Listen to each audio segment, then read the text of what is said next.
Today we're going to be learning how to prepare the Trial 1 data analysis tool you'll be using to have conversations with your teammates. Have your own copy of the Trial 1 data analysis tool created and ready to use before continuing with this video. This tool will guide your team through analyzing the data collected during Trial 1. There's a section on team student engagement data, then you move to your own student data, and then at the end there's a section with reflection questions to help tie it all together.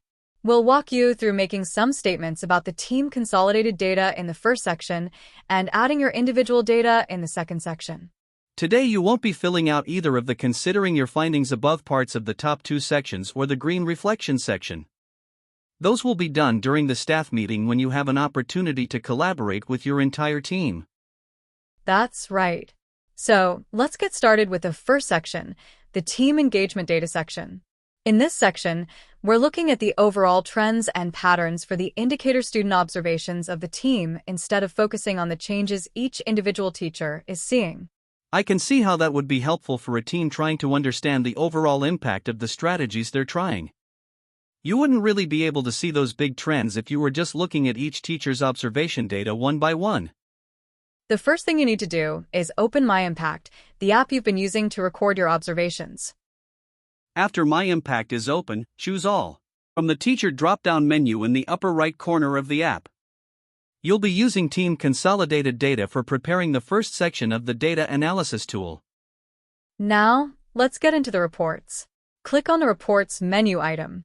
Once you see the three report options in the left menu panel, click on the Consolidated Data Analysis report. The default filter is to show data for all students. You'll be using this first.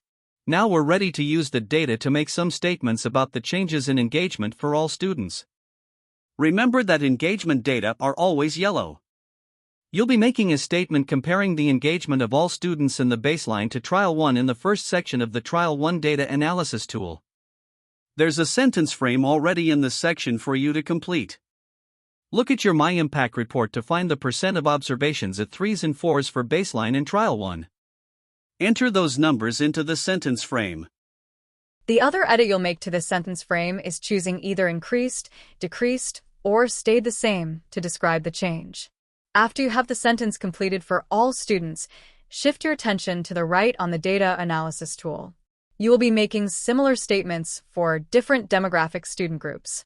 There's a list of demographic differences on the tool. You only need to use the ones that pertain to your team data and indicator students. Students with and without IEPs is a great place to start. Sentence frames are available to copy and paste at the bottom of the section.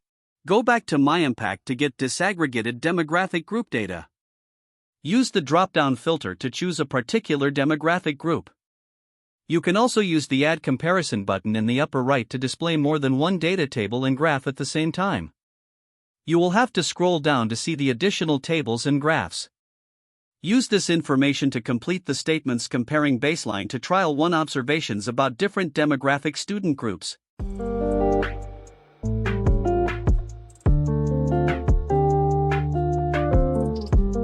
Now we're going to move on to the individual baseline to Trial 1 comparison. To make sure you are only looking at your observation data, change the Teacher drop-down menu in the upper right of MyImpact to your name. You'll be using the criteria average by student report for this section of the data analysis tool, so click on that report name in the left menu panel of MyImpact. This report shows the number of students who have either had an increase, decrease, or no change in their average rubric level for each criteria. You will be adding these numbers to your data analysis tool. Notice that you will have to copy the criteria descriptions from your rubric over to the data analysis tools also. Once you have those numbers copied from MyImpact to the data analysis tool, you're finished. You're now prepared for the conversation and reflection you will have with your team at the staff meeting. If you have any questions about how to prepare your data analysis tool, let Jennifer know. She's ready to help when you need support.